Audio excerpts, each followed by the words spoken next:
नमस्कार, आपके साथ मैं हूं दीपशिखा भारद्वाज और आप देख रहे हैं हमारा डिजिटल लाइव। इस समय भारत में अगर बात करें तो ईंधन को लेकर, जिसमें पेट्रोल, डीजल, एलपीजी है, इसको लेकर कई तरीके की शंकाएं लोगों के जहन में है, कई तरीके के सवाल हैं। और इन्हीं सवालों के साथ सबसे बड़ा सवाल ये है कि क्या भारत में पेट्रोल और डीजल का स्टॉक खत्म होने जा रहा है। ये सवाल इसीलिए क्योंकि देश के कई हिस्सों में पेट्रोल पंप पर पेट्रोल नहीं है के पोस्टर लगे देखने को मिले, या फिर इसके अलावा आउट ऑफ द स्टॉक देखने को मिला। यानी कि सवाल जायज सा है और सवाल लाजिमी है, क्योंकि इस समय जिस प्रकार का माहौल नजर आ रहा है वो माहौल ये बयां कर रहा है कि हो सकता है कि शायद भविष्य में, या फिर जो पोस्टर लगे हैं कि क्या पेट्रोल और डीजल की जो कमी है वो यहाँ पर देखने को मिल रही है, इसको लेकर कई तरीके के सवाल खड़े हो रहे हैं। अब आपको बताते हैं कि आखिरकार हुआ क्या है और क्या आपको चिंता करने की जरूरत है या नहीं। सबसे पहले हम बात करते हैं इस समय ईरान और इजराइल के बीच में जो भी तनाव चल रहा है, जो युद्ध की स्थिति बनी हुई है, उसके बाद से लगातार हॉर्मुज स्ट्रेट की वजह से और जो मिडिल ईस्ट के देश है वहां पर हो रहे हमलों की वजह से पेट्रोल और डीजल की कीमतों में, जो कच्चे तेल है उनकी कीमतों में बढ़ोतरी हुई है। ऐसे में जो विशेषज्ञ हैं उनका ये कहना था कि पेट्रोल और डीजल की जो कीमतें हैं वो बढ़ सकती हैं, और इसीलिए लोगों ने पैनिक बाइंग करना शुरू कर दिया। पैनिक बाइंग का मतलब ये होता है कि जब आप डर में आ जाएं या फिर ये सोचने लग जाएं कि हो सकता है भविष्य में आपको पेट्रोल या डीजल ना मिले, या फिर उस कीमत में ना मिले जिस कीमत में आप अभी ले रहे हैं, तो इसी के चक्कर में लोगों ने अपनी जो गाड़ियां हैं या फिर जो उनके पास घर में जो भी संसाधन हैं उन्हें फुल कराना शुरू कर दिया। और ऐसे में यूपी की कई जगहों से ऐसी तस्वीरें भी आपको देखने को मिली होगी जहां पर आपने देखा होगा कि जो लोग थे वो कभी कैनिया लेकर तो कभी बाल्टी लेकर पेट्रोल पंप पर पहुंच रहे थे। और जाहिर तौर पर जब ऐसी खबरें सामने आई और ऐसी तस्वीरें सामने आई तो उसके बाद प्रशासन को भी कड़ा जो एक्शन है वो लेना पड़ा, और इस वजह से लोगों को वहां से हटाना पड़ा। और ऐसे में तीतर बीतर करने के लिए लोगों को ये कहना पड़ा कि यहाँ पर पेट्रोल और डीजल फिलहाल इस प्रकार नहीं मिलेगा, हालांकि नियमों के भी खिलाफ रहता है।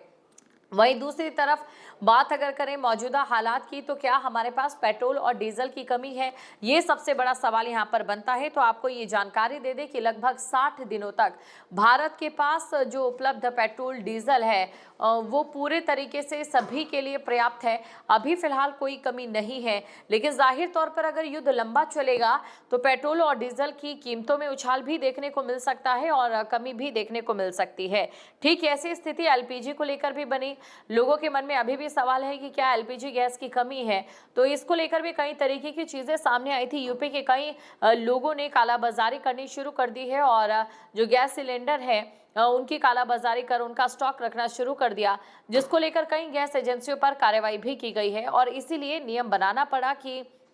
जो शहरी इलाके हैं वहां पर 25 दिन बाद और जो ग्रामीण इलाके हैं वहां पर 40 दिन के बाद करीब जो गैस का कनेक्शन मिलेगा। तो कुल मिलाकर स्थिति इस समय ये बनी हुई है कि फिलहाल पेट्रोल और डीजल की अगर हम बात करें, इस ईंधन की अगर हम बात करें, तो 60 दिनों का हमारे पास पर्याप्त स्टॉक है। यानी कि 60 दिन तक जितना हम इस्तेमाल करते हैं रोजाना उतना इस्तेमाल कर सकते हैं। क्या इसमें कमी है? फिलहाल ऐसी कोई बात नहीं है। और 60 दिन का समय देखिए बहुत होता है, यानी कि 2 महीने के करीब होते हैं। और ये भी हम जानते हैं कि जब बाकी कई ऐसे देश है जहां पर पेट्रोल और डीजल की कीमतों में इजाफा हो गया था, या फिर बाकी देशों के पास पेट्रोल और डीजल ईंधन के लिए हॉर्मुज स्ट्रेट के अलावा कोई और विकल्प नहीं बचा था, तो भारत उन देशों में से एक था जिसने अपने लिए विकल्प तलाशे भी और कहीं ना कहीं उन विकल्पों पर काम भी किया। और इन्हीं विकल्पों के साथ आगे बढ़ते हुए ये कहना गलत नहीं होगा कि 60 दिनों के भीतर भारत कोई और रास्ता भी तलाश लेगा अगर पेट्रोल और डीजल की कमी रहती है। हालांकि फिलहाल अगर मौजूदा समय की बात करें तो पेट्रोल और डीजल की कोई कमी नहीं है। वहीं दूसरी तरफ अब लोगों को सबसे बड़ी चिंता ये सता रही है कि अगर पेट्रोल और डीजल की कमी नहीं है तो क्या पेट्रोल और डीजल की कीमतें बढ़ सकती हैं। क्योंकि जब भी दो देशों में युद्ध होता है या फिर जो संप्रभुता वाले देश है उनके बीच में किस प्रकार की जंग चलती है, तो असर सिर्फ बॉर्डर पर चलने वाली गोलियों या फिर बम विस्फोटों की आवाज तक नहीं होता है, उसका जो असर है लोगों की जेब पर भी पड़ता है। कई देशों में ये देखा गया है कि जो पेट्रोल और डीजल है उनकी कीमतें बढ़ गई है, जिसका ये सबसे बड़ी वजह यह है क्योंकि जो कच्चा तेल है उसकी कमी में बढ़ोतरी हुई है। लेकिन भारत सरकार के पास इसको लेकर क्या तरीका है या इसको किस प्रकार से भारत सरकार इस समय ले रही है जनता के लिए, ये आपको बताते हैं।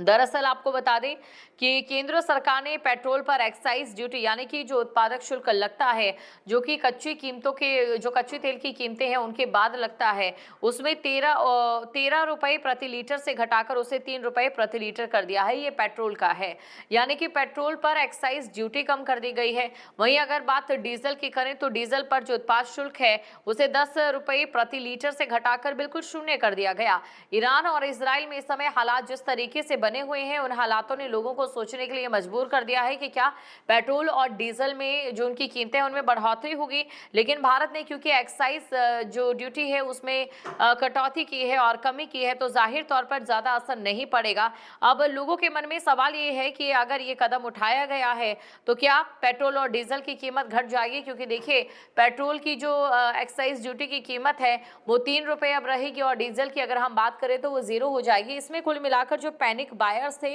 उन्हें जाहिर तौर पर घाटा जरूर होगा, क्योंकि उन्होंने उस समय पेट्रोल और डीजल ले लिया जब एक्साइज ड्यूटी उन्हें देनी पड़ती थी, और उन्हीं की वजह से कहीं ना कहीं इस समय माहौल भी इस प्रकार का बना हुआ है कि हो सकता है पेट्रोल और डीजल लोगों को ना मिले। इस तरीके का माहौल बनाने की कोशिश भी हुई है, लेकिन फिलहाल 7 दिनों तक पेट्रोल और डीजल का जो स्टॉक है वो हमारे पास पर्याप्त है। और इसी के साथ देखिए अंतर्राष्ट्रीय बाजार में पेट्रोल और डीजल की जो बढ़ती कीमतों के बीच केंद्र सरकार की ओर से एक्साइज ड्यूटी में कटौती का फैसला आम जनता और अर्थव्यवस्था दोनों के लिए एक बड़ी राहत के रूप में देखा जा रहा है। और इसी के साथ आपको ये भी बता दें कि इस कदम का जो असर है वो सीधे तौर पर ईंधन की कीमतों पर पड़ेगा। जाहिर तौर पर एक तरफ अगर क्रूड ऑयल की जो कीमत है वो बढ़ेगी और एक्साइज ड्यूटी कम होगी, तो कुल मिलाकर ये पूरा जो रेट है या फिर पूरी जो कीमत है वो आपके लिए बैलेंस रहने वाला है। और इसी के साथ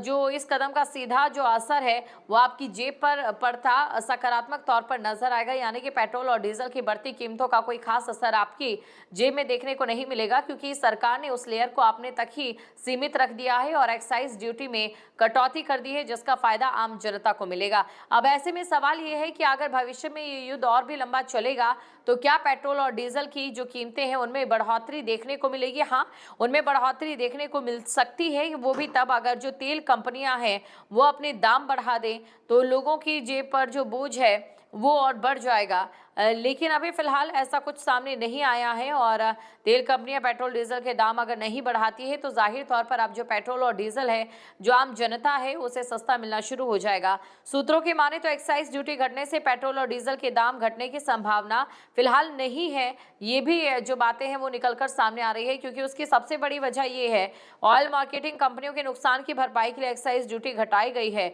मोदी सरकार के इस कदम से पेट्रोलियम कंपनी और आम लोगों दोनों को राहत मिलेगी, लेकिन हालांकि पूरी तरीके से अगर आपको एक बहुत बड़ा फायदा नहीं होता नजर आएगा। लेकिन एक तरफ आप सोचिए किस प्रकार इसे तराजू में तोला गया है कि अगर जो कच्चा तेल है उसकी कीमतों में बढ़ोतरी होगी तो एक्साइज ड्यूटी में कमी होने के बाद जो सीधा फायदा है वो जो पेट्रोलियम कंपनियां हैं उन्हें और इसी के साथ आम जनता को मिलेगा। कुल मिलाकर अगर बात हम करें इस समय दूसरे देशों की, वहां पर जहां पेट्रोल और डीजल की कीमतों में बढ़ोतरी देखने को मिल रही है, वहीं भारत में अभी फिलहाल 7 दिनों तक इस पर कोई असर नहीं पड़ने वाला है। आपके मोबाइल पर तुरंत आएगी ब्रेकिंग न्यूज, स्क्रीन पर सबसे पहले दिखेगी बड़ी खबर, देश दुनिया की हर खबर एक जगह। अब आपके मोबाइल पर तुरंत फटाफट इंस्टॉल कीजिए न्यूज नेशन ऐप और रखिए खुद को अपडेट।